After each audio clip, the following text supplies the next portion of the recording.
नमस्कार। एक बार फिर से डिबेट में मैं और पत्रकार जी आपका हार्दिक अभिनंदन करते हैं। पत्रकार जी का भी मैं अभिनंदन करती हूँ। बताइए कि यहाँ पर राज्यसभा के सदस्य हैं अनिल बोंडे जी, कह रहे हैं कि मैं ये मांग करता हूँ कि 98 कांग्रेस के सांसद जो जीत कर आए हैं उनको डिस्क्वालीफाई किया जाए, क्योंकि उन्होंने झूठ बोला और एक जनता को लोभन देने की कोशिश की है और चुनाव जीत कर आए हैं। तो क्या पत्रकार जी, अब सदन चलने के साथ साथ गाज गिरने की शुरुआत हो गई है? हमने कल देखा असदुद्दीन ओवैसी पर गाज गिरने वाली थी, वहां पर उनके यहाँ डिस्क्वालिफिकेशन की बात हो रही थी कि असदुद्दीन ओवैसी जय फिलिस्तीन क्यों कह रहे हैं, देश के अंदर आप शपथ लेने आए हैं तो आप जय फिलिस्तीन कहेंगे, तमाम बातें। अब बताइए कि इस पर क्या लॉ है, क्या यहाँ पर प्रोविजन है और अनिल बोंडे जी किस आधार पर ये बात कर रहे हैं? पुराने भी आप पत्रकार रहे हैं और क्या हो सकता है इस पर, क्या कांग्रेस पर गाज गिरेगी? दोस्तों नमस्कार, मैं अजय पत्रकार। देखिए ऐसा है, मैं आपको बता रहा हूँ कि बीजेपी एमपी अनिल बोंडे जी जो हैं, ये शायद हमारा अंदाज है जहाँ तक ये वही हैं डॉक्टर प्रोफेसर बोंडे जी। अगर ये वही हैं तो आप निश्चित समझ लीजिए इनका मेडिसिन में बहुत बड़ा योगदान रहा। इन्होंने मेडिसिन क्षेत्र में पूरे देश में इंटरनेशनल लेवल पे बहुत सॉलिड वर्क किए। बहुत बड़ी बड़ी सेमिनार हुई हैं जो पूरे दुनिया को आकर्षित कर गई मेडिसिन क्षेत्र में। भारत कुछ चीज़ों में, बायोकेम में, मेडिकल उस पर पूरा अमेरिका में छाया था। इन्होंने मेडिसिन क्षेत्र में जो आयाम दिया है, सुखदेव राव बोंडे जी, अगर इन्होंने जो बात कही है उसमें बहुत आधार है। तो आपको इनके बारे में बतला दें कि इन्होंने जितने भी काम किए, जैसे मेडिसिन से बड़ा सॉलिड, और इन्होंने जो बात कही है तो ये अपने उस पर इन्होंने पार्लियामेंट में कहा कि हम आप लोगों से अनुरोध कर रहे हैं और चुनाव आचार संहिता जो है उसको सोचना चाहिए। मैं इलेक्शन कमिश्नर को भी कहूँगा, चूँकि सर्वोच्च संस्था है इलेक्शन कमीशन, उनका पार्लियामेंट भी इसमें कहेगा। अगर पार्लियामेंट ने भी कह दिया, सांसद ने वो कर दिया और इसकी अगर रिट दायर हो गई और लीड एलिगेशन दायर हो गई तो उस पर विचार होगा। दूसरी आपको बताना है, जनहित याचिका दायर होने के बाद वापस नहीं हो सकती। अगर वो कोई पर्सन भी उससे हट जाए तो भी वो चलती रहती है। अगर ये दायर हो गई तो इसमें बहुत प्रूफ है। 1975 में मैं आपको बता रहा हूँ, 71 से 75 के बीच में चुनाव आचार संहिता सख्त नहीं थी। तब चुनाव आयोग को कांग्रेस के बड़े नेता हड़का लेते थे, प्राइम मिनिस्टर के अंडर में होता था और उनकी क्लास लगा देती थी इंदिरा गांधी। इसके बाद सेशन के आने के बाद चुनाव आयोग दिन पर दिन मजबूत होता गया। आज की डेट में है कि चुनाव आयोग का एक एब्जॉर्बर जब जाता है तो बड़ा बड़ा मिनिस्टर, आप समझ लीजिए, वो खामोश हो जाता है। चुनाव आयोग इतना सक्षम हो गया, मोदी जी को भी कार से नीचे उतार लिया गया और तलाशी हुई, उनके जहाज की भी तलाशी हुई। हाँ। एक मुस्लिम टॉप अधिकारी थे, उन्होंने उनको नीचे उतार करके तलाशी ली। मोदी जी ने भी कुछ नहीं कहा। उसके बाद जब मोदी जी प्राइम मिनिस्टर बन गए तब भी मोदी जी ने कुछ नहीं कहा, क्योंकि आचार संहिता के उस अधिकारी का अपना अधिकार था, उसने प्रयोग किया। मोदी जी ने भी ये दबी जमान कहा कि उन्होंने अपने उसका, और मैं वेलकम करता हूँ, ठीक है। उन्होंने परिस्थितियों बस कहा कि चूंकि उसको कुछ कर भी नहीं सकते थे। अब आपको बताना है, अब चुनाव आचार संहिता इतनी सख्त है कि बड़े बड़े मिनिस्टरों को हूटर, बड़े बड़े मिनिस्टर को बोलने से बंद कर दिया और चुप करा दिया कि आप इतने घंटे नहीं बोलो, चाहे जितने हो। आजम खां की भी बहुत ज़्यादा तूती बोलती थी यूपी में, मगर एक चुनाव आचार संहिता एक छोटे से अफसर ने उनको लाइफ टाइम कर दिया। बहुत बड़े बड़े मिनिस्टर, आपको बताना है, सेशन के सामने इन सब लोगों की गिग्गी बंधी रहती थी। राजीव गांधी भी अगर किसी से डरे हैं अपनी ज़िंदगी में, सेशन से डरे हैं। मैं आपको एक छोटी सी बात बता दे रहा हूँ कि इनकी फैमिली के लोग एक बार मतदान करने जा रहे थे तो अमेठी में गए, उसके बाद दिल्ली पे गए तो एक न्यूज़ आई थी, ये देखिए अमेठी की बेटी और यहाँ पे इस पोशाक में, अब दिल्ली के मतदान में। उस पर कोई कुछ नहीं कर पाया क्योंकि चुनाव आचार संहिता इतनी कड़ी थी। देखिए मैं आपको बात बता दूं, राज नारायण जो थे उन्होंने मुकदमा इंदिरा गांधी के खिलाफ दायर किया था। हाई कोर्ट के जस्टिस ऑनरेबल जगमोहन सिन्हा ने इंदिरा गांधी के खिलाफ डिसीजन दिया, प्राइम मिनिस्टर को रिजाइन करने के लिए कहा और ये हुआ कि इनकी सदस्यता भंग की जाती है। ठीक है। उस समय कम सबूत थे, थोड़े बहुत खर्चे अर्चे के थे।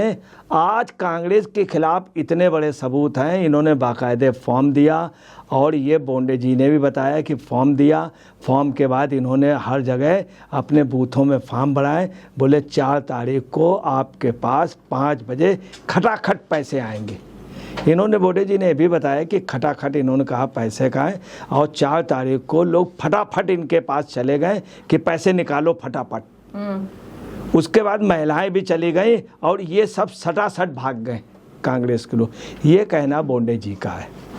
अब आपको बताना, जब कुछ भी नहीं था तब इंदिरा गांधी की सदस्यता चली गई थी, बहुत से लोगों की चली गई थी। इसमें इतने सबूत हैं, इनके साइन हैं, राहुल के और उनके खड़गे जी के साइन हैं। बाकायदे फॉर्म बांटे गए, 8500 रुपये वो मुस्लिम महिलाओं का इन्होंने बताया 85% लाइन में लगी रही। सही बात, जब फोटोआँ जाएंगी कि मुस्लिम महिलाएं लगी हुई, वो गवाही भी देंगी। उनका था 1 लाख रुपया मिल जाएगा या उनके लड़कों को 1 लाख की नौकरी मिल जाएगी, सारे कर्ज माफ। उससे भी ज़्यादा क्या हुआ, लोगों ने फटाफट कर्ज ले लिए लोगों से कि भैया माफ हो जाएंगे 4 तारीख तब तक ले लो।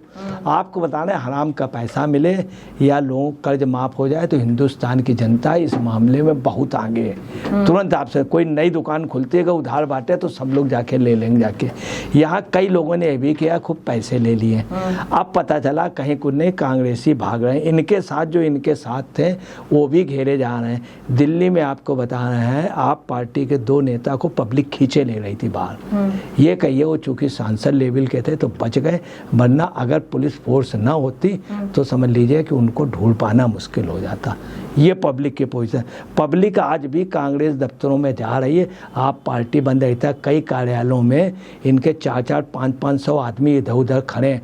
कह देते अभी जाइए नहीं, वहाँ गोली चल जाएगी, वहाँ उनके गुंडे हैं, अभी रुक जाओ, सरकार बनने दो फिर मिलेगा। तो कितने रुपए दिए थे आपसे कहा था, ये लो 200 रुपये, जाओ माता जी। ये कह करके कांग्रेस का कई हजार रुपया डेली खर्च हो रहा। अब आपको बता देना ये हैं कौन बोंडे जी। मेरा अंदाजा है कि अभी कंफर्म मैडम ने भी बताया कि बोंडे जी वही, अगर बोंडे जी वही डॉक्टर हैं अमरावती वाले, मेडिसिन के प्रोफेसर, तो मैं इनके बारे में आपको सुन लीजिए बता देता हूँ। एक मामला हुआ था जिसमें 3 डॉक्टरों की डिग्री जब्त कर दी गई थी। तब मिस्टर बोंडे ने आ करके कहा था, और बोंडे के साथ डॉक्टरों ने, इन्होंने डॉक्टरों से कहा था कि प्रेमाइसिस के अंदर कोई आ नहीं सकता है। दूसरी बात है, जब डीजे ने बात करने की कोशिश की थी तो बोंडे साहब के ही कुछ स्टूडेंटों ने उनसे कहा कि डीजे साहब आप तो आप रहे, हाई कोर्ट सुप्रीम कोर्ट भी हमारी डिग्री को जब्त नहीं कर सकता। हिंदुस्तान के इतिहास में किसी की हिम्मत इतनी नहीं रही। इनके चेलों ने स्पष्ट कह दिया था कि आप नहीं, आप सिर्फ सजेशन करेंगे मेडिकल काउंसिल को। उस दिन से ये कंसेप्ट हुआ, नेता जात के लोगों को उस दिन अक्ल आई कि किसी भी डॉक्टर की तुम डिग्री जब्त करने का तुम्हारा अधिकार तो नहीं है। मतलब सुप्रीम कोर्ट भी एक रिक्वेस्ट करेगा, सजेशन देगा, not order not instruction, suggestion देगा मेडिकल काउंसिल बोर्ड को, वो निर्णय करेगी। तो ये है बोंडे साहब। ये तो बहुत छोटा सा मामला है, इसमें तो इतने छेद हैं कांग्रेस वाले में कि ये तो आपको बताना है कि अगर इन्होंने किया, इनकी हर बात में। दूसरी बोंडे जिस बैकग्राउंड से आते हैं, कोई बहुत बड़ी बैकग्राउंड नहीं है। एक व्यक्ति ने किस तरह संघर्ष करके, हम उनके उस ग्राउंड को नहीं बताना, मगर एक साधारण व्यक्ति आज इतने मुकाम पर है और ये सांसद हो गए। तो मैं आपको बताना है, ये वो हैं जो बहुत सधा हुआ लक्ष्य, और वही जायज बात, यही एक वजह है कि मिस्टर बोंडे आज यहाँ पहुँचे। मेडिसिन क्षेत्र की बहुत बड़ी शख्सियत हैं, इनके पीछे ना मीडिया है ना प्रोपेगेंडा है, तब अगले की पूरी दुनिया बात सुनता है, पूरी दुनिया, ठीक है, पूरी दुनिया। मीडिया इनको हाईलाइट करे ना करे, ये पढ़ाए जाते हैं देश के इतिहास, देश में नहीं मेडिसिन में, पूरे वर्ल्ड में तो आपको बताना है, निश्चित तौर पे अगर इन्होंने, मैं आपको बता रहा हूँ, बीजेपी में जितने भी लीडर हैं उनमें टॉप के अगर 3-4 लीडर होंगे जिनके बार खाली नहीं जाएंगे, उसमें अगर इन्होंने दायर कर दिया तो 99 सांसदों में से आप देखिएगा कि कई सांसदों के लगभग 80-90 सांसदों के जाएंगे, कुछ सांसदों के नहीं जाएंगे, कुछ सांसदों के नहीं जाएंगे। ठीक है। जिसमें एक केरल का भी सांसद है, एक केरल के सांसद है, मैं उसका नाम नहीं ले जाना चाहता हूँ, जिसका 5,000 करोड़ रुपए का मोदी जी कहते थे। ठीक है। तो आपको बतलाना है, तो कुल अगर ऐसा है तो जहाँ तक अनिल बोंडे जी का है तो ये बहुत गहरे हैं और इनकी गहराई समझ पाना लोगों के बस में नहीं है। और खड़गे जी और राहुल जी से ये माइंड में इन चीज़ों में ज़्यादा परफेक्ट हैं। तो देखा, सुन लिया आपने, खटाखट फ्रॉड पर क्या कांग्रेस फटाफट फंसेगी।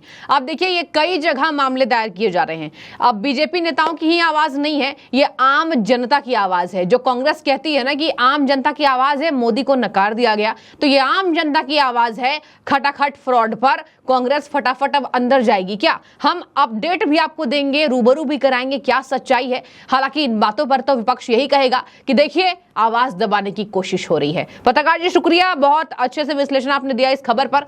आपकी जो भी राय हो आप कमेंट के जरिए समझाइए। शुक्रिया।